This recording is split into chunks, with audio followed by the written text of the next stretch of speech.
Hello, fellow communicators, and welcome to Stories Lived, Stories Told, and part 2 of our conversation with the Reverend Sarah Hayden. Today we are discussing examining beliefs, letting go of expectations and leaving space for change, and the importance of seeking out stories. Let's jump right in.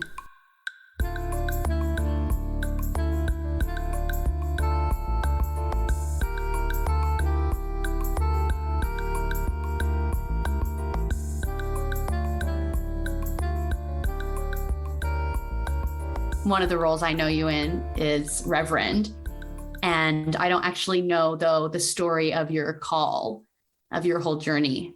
Would you mind sharing that? I'd be glad to.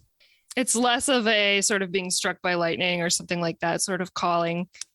I've said before in our conversation today that looking back, I can see that this naturally was a particular way of being human, having a job, being in relationship with others that was an orientation. I see back into my childhood of being brave for others, with others, certainly being drawn into the church. My mentor growing up was my pastor, Jay, and I know that he invited me into leadership very early on to give me the kind of familiarity with and close contact with, in my tradition, the signs and symbols of our faith: blessings, communion, baptism, liturgy, the work of the people. And, I've observed as a pastor now that most adults I know have an unease when approaching, in Christian churches, what's called the chancel. In many Christian churches, the front of the church, where there's a pulpit or a communion table or a choir loft, or the stage in some traditions. Sure. They don't know if it's okay to step up there or to touch the waters of baptism. They may have been told not to, that this is sort of a space that only belongs to those who have been called into ministry and who have been taught what to do with these things, which are very ordinary things, water, bread, wine, things that we have in our kitchens and that we buy at the grocery store and that we use to bathe our children and ourselves. I think Jesus was intentional in that. But I had access to that early on, and so did my friends in church who went into other types of jobs and vocations. There's a quote by a theologian named Frederick Buechner. You might be familiar with this quote, Abbie. A lot of people are. That the place that we're being called is where our own greatest joy and the world's deepest hunger meet. And that's not a verbatim quote, but that's kind of what I remember hearing early on in college and thinking I was always drawn to sacred space. And I'm grateful that the sacred space I was drawn into was not a boundary line around an edifice of a Christian church in my particular tradition. While I was raised there, my mentor always evoked and taught me that the world inside the church and the world outside the church were not two different worlds. And so that to me seems like a huge gift that not everyone that's raised Christian, probably most people that are raised Christian, were not given. Yeah. It certainly, I think, affects our bravery. It affects our action. We might say, oh, well, we're not called to be political. And how does that affect us as people of faith? Saying, I think you and I could pick 10 different things from the news that have happened in the past month, including mass school shootings, the shooting of 10 Black people in Buffalo, New York at a grocery store. I reject a faith that tells me that's not something I should speak out against and spend my life acting out against.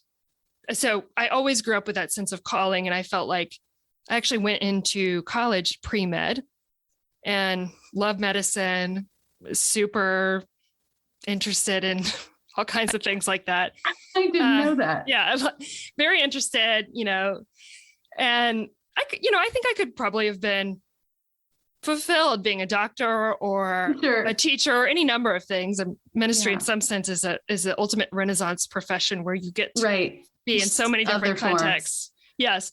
But interestingly, when I found myself as a chaplain later on, post-seminary, postgraduate school, I found myself, offering communion, the Eucharist, Lord's Supper, lots of different words for that, but in the nurses' station or, in places that were not where I expected to offer communion, and realizing that these were things that traveled and they needed to travel. And the meaning was enhanced when you say, like, this happens here in the midst of life, in the midst of chaos, in the midst of violence, in the midst of hope, in the midst of a lot of buzzers. We've been in a hospital setting recently. It's loud.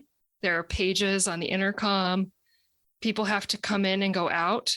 And I would never say to a nurse, I'm not finished with the words of institution yet. Before you go see that patient, Why don't you wait for me? And I think that's always in the back of my mind as a pastor, is like, I want to know the stories in people's lives that influence their access to, interest in, sharing of the faith, religious rites and rituals, because them being a teacher or a parent or a basketball player is who they are also carried around. And it's not that that and the faith are mutually exclusive, but rather that who we are shapes and enhances our embrace and inclusion, I think, of one another in the name of God.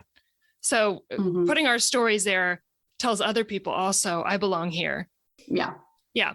So looking back, it kind of makes sense. But going into pre-med, I was like, oh, I would love this. But I also think in ministry, part of my calling would be to come up with the words and experiences through which people can contemplate the kind of life they want to be a part of and the kind of communities that come as a result of them being a part of those communities. Like, as the poet Mary Oliver says, like, what do you want to do with your one wild and beautiful life, right? Oh, I love that. I love that. And I don't think that means just for her, or, I could say, oh, it's just for me because I'm an ordained minister. But my hope as a minister, as my mom had evoked for me recently, is like to connect people to one another so that they also see they have a one wild and beautiful life, and what do they want to do with it? Right. Was it sometime during your study of pre-med, did you switch your major and then that led you into seminary? I actually, I got my list after the second year of like organic chemistry and physics and stuff. And I was like, do the means justify the ends? And thinking, I actually ended up with a Spanish major, and I studied development sociology in Cuba. And I remember just that the meaning making, the beauty of meaning making in that context, living in Havana with University of Havana students, Cuban students, and how capable my colleagues there, fellow students, were of holding multiple meetings at the same time, because they had grown up in a syncretistic environment. They would say everyone's a believer. And they would call Catholics actually puros creyentes, pure believers. They were the ones who said, we only believe in Catholicism, but they said all of us believe in something. Right. And I thought that was really fascinating. The question is, what do we believe in? And what do we do as a result of it? What kind of life do we live as a result of it? Does it make us fearful? Does it make us unable to change and flexible? Does it make us loving, more generous, sacrificial? Those are questions, I think, regardless of a religious affiliation, they're worth probing. And I thank my brothers and sisters in Cuba, my siblings there, for helping give me the gift of that perspective in my own story. Absolutely. How about you? What made you go into communications? Great question. I think it's less of one of those things like it was out there and then I stumbled upon it, and more it was always in me. I just didn't have the language for it yet, because even when I was in high school, I think I would say, oh, I want to study communications. That was just kind of something I knew. And I would say that to people, when you're in high school and people are always asking, what are you going to study? Where are you going to go to school? What are you going to do? Whatever. And so I'd say, I think I want to study communications, because I was always so interested in the way people related to each other and the dynamics that I saw happening, especially my family.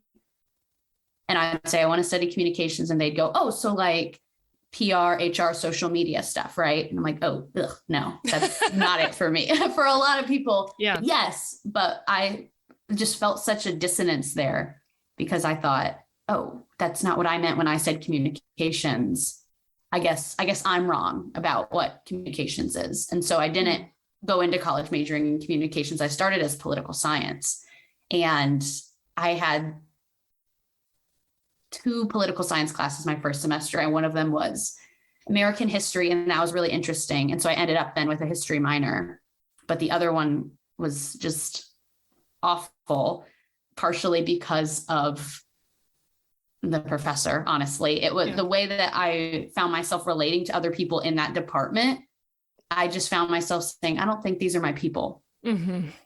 And thankfully, it was mostly through my involvement with the speech team, because that's a communication club and all the coaches were communication professors. And so when they knew that I was maybe not so sure about my major anymore, they said, well, you should come study communication.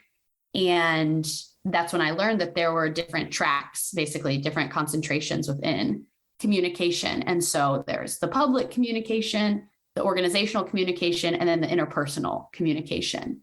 And that was when it was like the light bulb of, oh, that's what I always meant when I said communication. Other people were thinking of the public or the organizational tracks.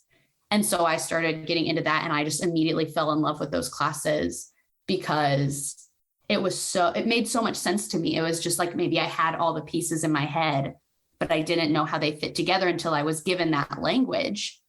And it was language that didn't stay in the classroom for me. I took it into all of my other relationships, and it became the lens through which I see my life. I think I would have a hard time if I was studying something that wasn't actually applicable to my everyday life and relationships. And so I just feel like there's such an innate meaning and value around studying communication and starting to see it as a kind of tangible thing in our lives, because it is tangible. And it's, there's a lot of quantitative and qualitative research about seeing patterns that develop. It's not random. It's not abstract. There are different ways and theories of understanding how we communicate with each other that increase our communication competence. And I think we take for granted that, we'll all just figure it out sometime along the way. But really what we could be doing, and what we all have the right to be doing, I think, and maybe the responsibility to do, is to think about those things, those communication processes that you're engaged in, the relationships you're engaged in, because I've seen relationships fall apart because of miscommunication or a lack of communication competency. 100%. And so I just think it's just as real and as valid of a discipline of a study as, the math and science and psychology and whatever else that's been around much longer. Absolutely. Yeah. So I wonder if that's maybe how you relate to it too. Like it was always inside of you, and then you maybe found the path to express it, or the right vocation for you, even if you could have, thrived in many different vocations rather than it was outside of you and you found it. Right. Yeah. There's so many, it felt natural. It feels natural. The temptation would say that if it's not hard enough or it feels too natural, then it must not be a calling. But I think ultimately, if each of us could contribute to our neighbors, our neighborhood, our families, our world, and live authentic lives where we can be who we are and value each other, the Ubuntu, right?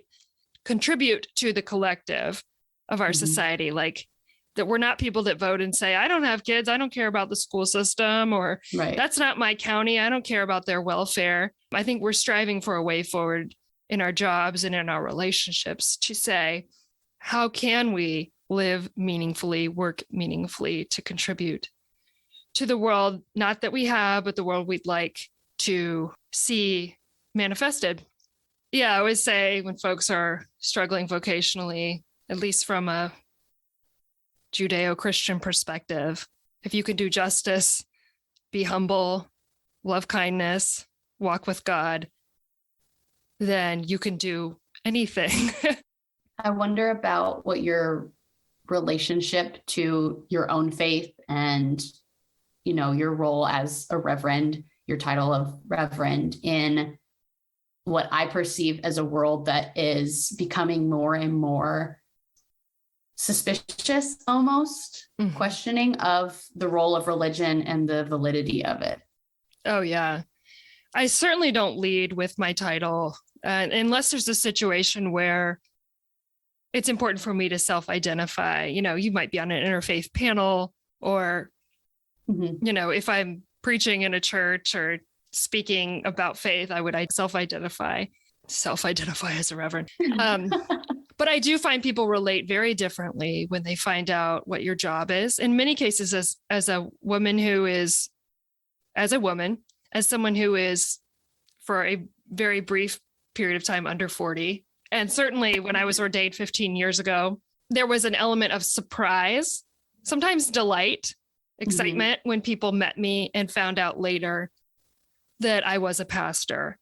And it often happened on planes. I think most pastors have stories of like talking with someone, you get started and you're interested in someone's life and you're a good communicator and doing the things that Abbie, you've talked about on this podcast. And people, probably because of the anonymity and the chance to process, I think when we're traveling somewhere, we're thinking more deeply about who we are. And maybe you're going to an event like a wedding or a funeral or vacation, right, when you have a chance to stop and think about your life. But people tell you stories. They tell you really big things about their lives, their hopes, their failures, their confessions. And then they say at the end, so what do? You say, actually, right. I'm a minister. I usually say minister. Sometimes people think I'm like a minister of education, a minister of something, like a political appointment. They may not have a map that I would be a minister. But often I have found that it challenges people's assumptions about what they thought a priest or a minister is. Sometimes they might say, oh my gosh, my cousin's a minister. That's really cool. What denomination are you part of? But many times it'd say, you're a minister? You're right. such a good listener. It's the same with the expectation your sister maybe faces, or you in that story, that if people have an expectations of maybe what a minister looks like, or what gender a minister is, or how old they are, or how they act. And it's an expectation, and maybe they are able to overcome that expectation when it was proved wrong. Maybe they're not. Yeah. Professions, titles create expectations for people. We have maps for those things. We have experiences with those professions that are positive, negative, neutral. They seem different. But like Maya Angelou said once so powerfully, people may not remember what you said, but they'll remember how you made them feel. And I think in those moments, quite consciously, that I offer the space and time to listen deeply because I want them to feel heard. And I'm trained in providing a kind of space for someone to think deeply about their life, to the extent, sometimes it's banter and just fun, and that feels good too. But I want them at the end of it to say, that was a good conversation. I'm glad that happened. I'm always grateful for those moments. It feels like you can step in through conversations to very significant moments of people's lives, even strangers, by just offering the time to listen to stories. Absolutely. The concept of minimalism, which is about material things. There's the idea of if you're, maybe holding something you've had for a long time, looking at it and thinking about whether or not it adds value. And that value could look like a lot of different things. Maybe it's a tool that is actually used for something. Maybe it's just something that sits on your shelf, but it has memories attached to it. And I think about that in our conversations. Are these conversations adding value? Not to say be a minimalist in conversation, have less conversations, have less relationships. But I think that's a good way to approach things is, okay, I'm about to enter into this conversation. It could be small talk, and we could keep it on that very surface level. But if I want my conversations to be adding value and to be adding to the relationship, what do I need to do to make it add value? That's so powerful. And it's such a different take on what we often hear as children, which is if you can't say something nice, don't say it at all, which is an interesting mnemonic for children. And it's good. In some ways, it helped me as a child think about like when to shut my mouth and just not say mean things. But it also has a little bit of a subtext of, if you disagree, if someone hurt you and what you say might hurt them, then it's not worth saying. The concept of whether or not this conversation adds value is a much more nuanced and powerful measurement of the kind of communication we could have. Well, it's back to that sign in your neighborhood too. What's the goal? Is this language of, if you don't have anything nice to say, don't say anything at all. Is that still serving our goal? Or is there a better way? Because we have this wealth of language. What's the best way to communicate this message? That's maybe is like genuinely altruistic of, if you don't have anything nice to say, don't say anything at all. But there is nuance there, like you said. Yeah.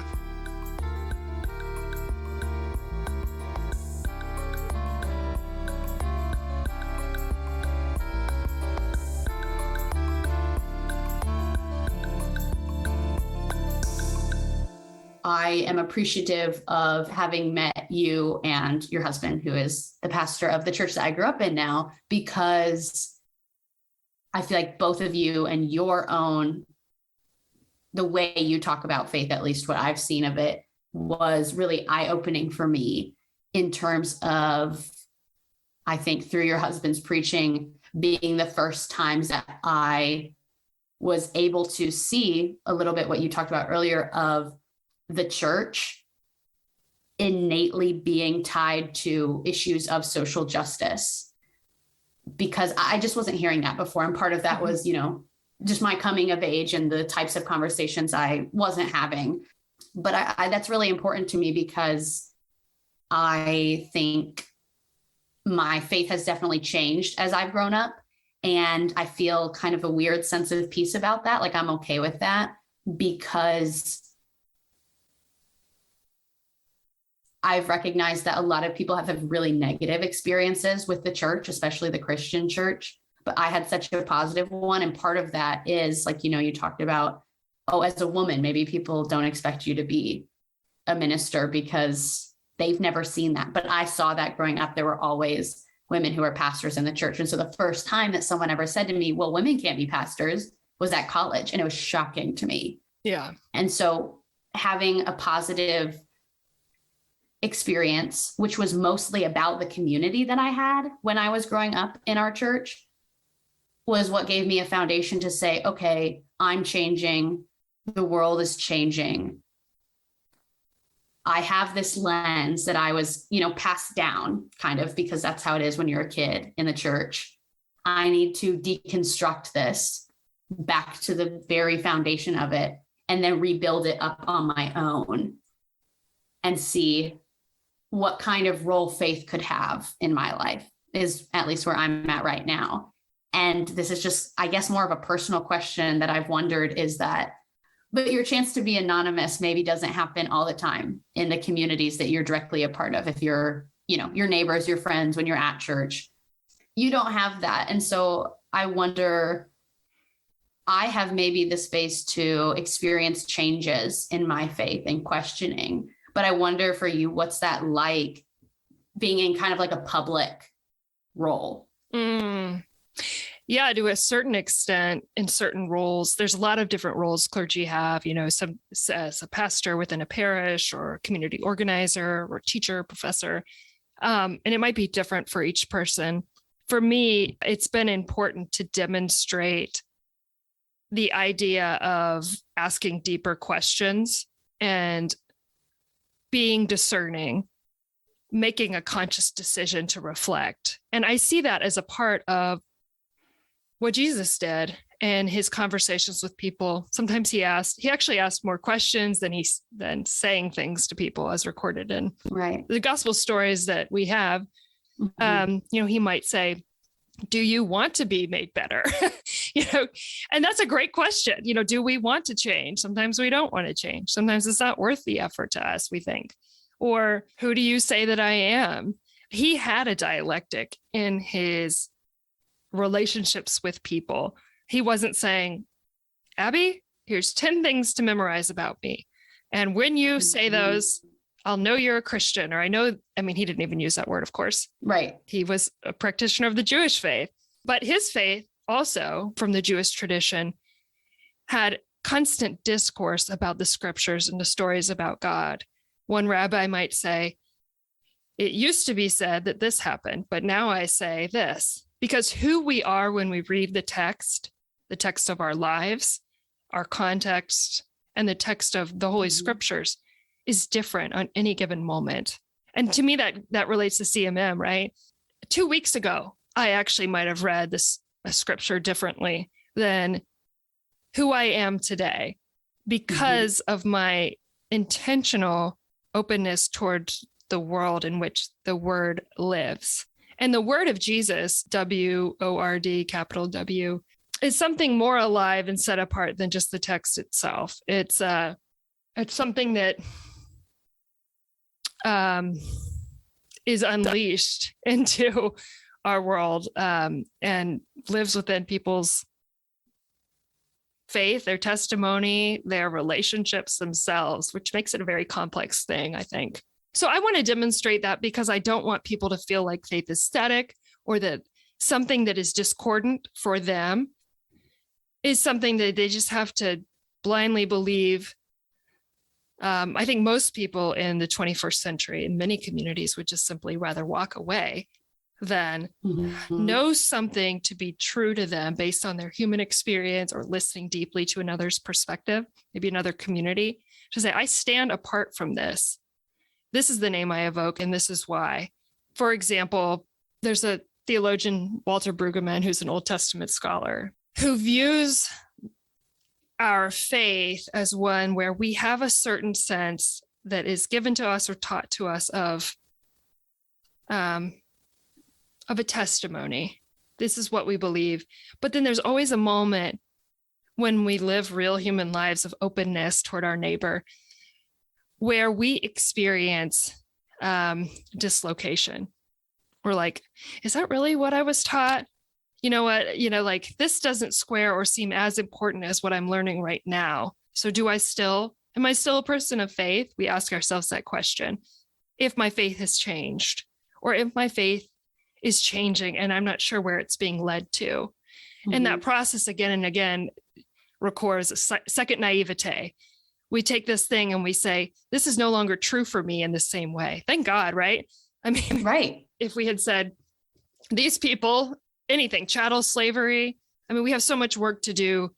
And these are the horrors that we look back on as that people of faith were participant in and carrying out worlds of injustice because they didn't go through that process of self-examination. They didn't listen deeply or even consider as human their neighbors who were saying, this is my story. And in many ways, this is sort of a broad generalization, but the way that prayer is understood, song, testimony in the African-American tradition, African-American churches is much more robust and adaptive. Even though the words might be the same, there's a sense that what we embody and what we carry forth is ever evolving and points back to the stories of liberation, being even to the extent of being liberated from the things people say our faith stands for and doesn't. Right. I keep, saying, oh, it goes back.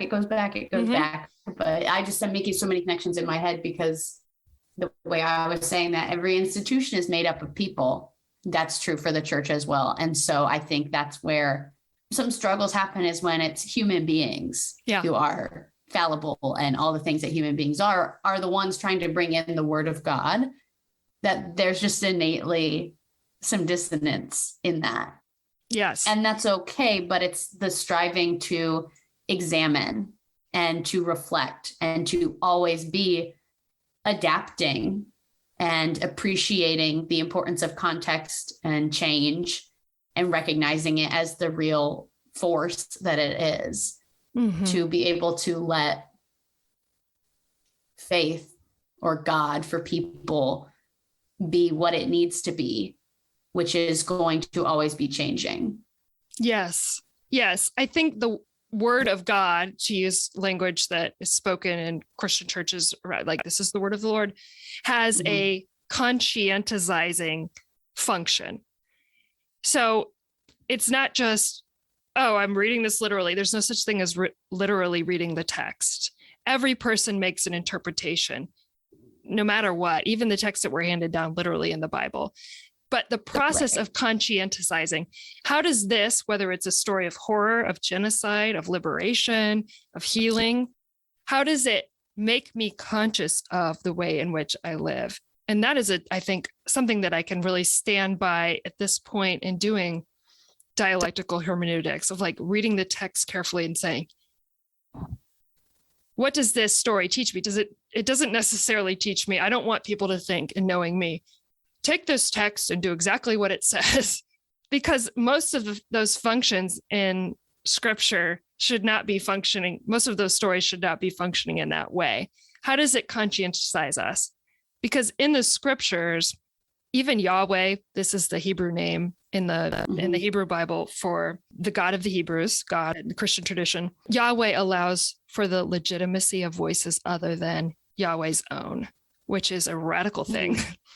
So people can argue back and forth and say, I stand here, Yahweh. And Yahweh's like, all right. Like there's lots of arguments. It's like, tell me more. To share your story. People are sharing their story with Yahweh, written in this group of stories known by Christians as Holy Scripture, or as the Bible, the Old and New Testament, or Hebrew Scriptures and the Jewish faith. People are sharing their stories to God, and God is sharing God's stories with people. And there's a back and forth. There's a listening. There's a consciousness raising. There's an aliveness to it. So I hope that I'm the kind of pastor that would say, your story does matter. You can tell your story to God.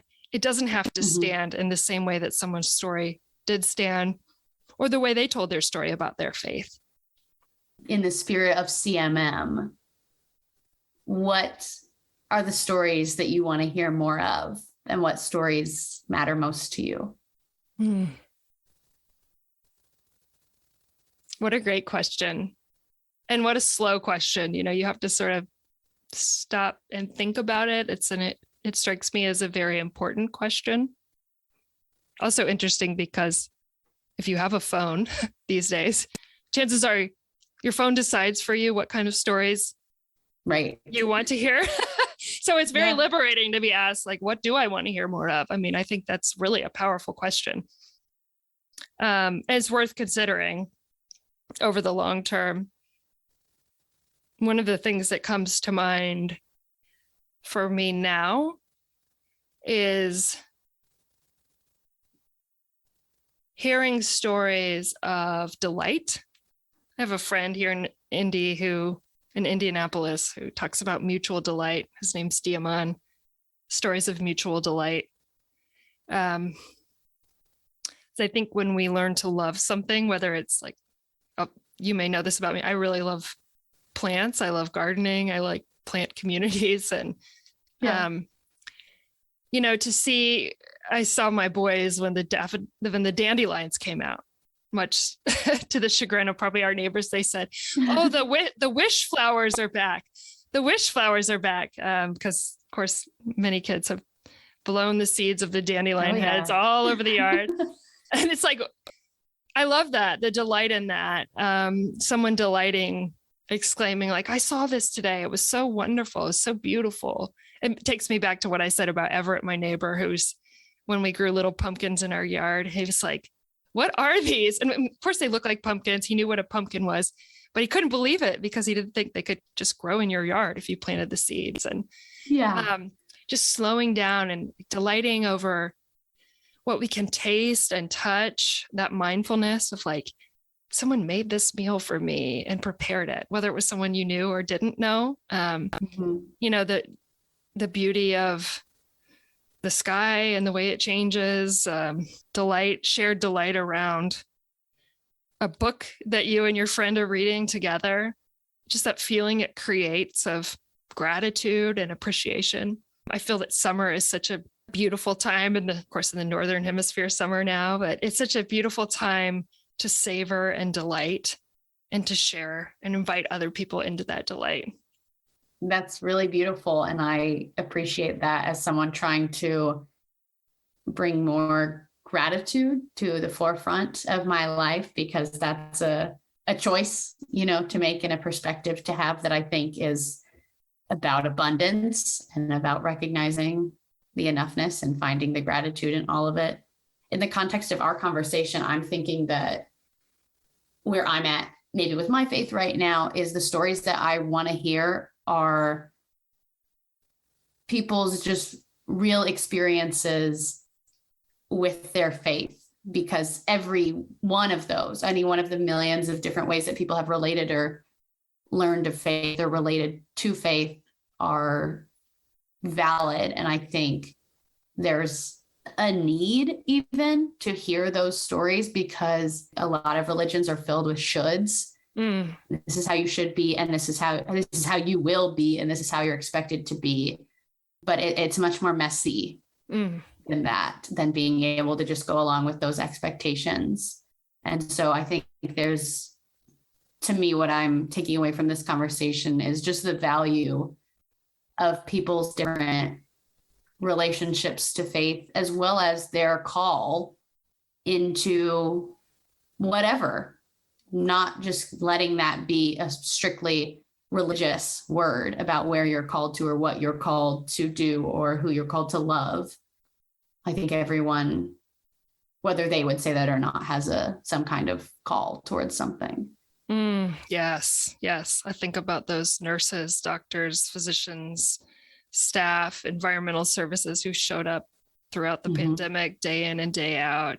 Yes. They didn't have, the resilience to say yes every day. The teachers, folks who, yes, what a calling. Final question now is, using the language of CMM, is we're working towards those better social worlds. So as you leave this conversation, as you're at this point in your story now where you can reflect on many things that have happened in the past and you're looking toward the future, what are you trying to create in your social world?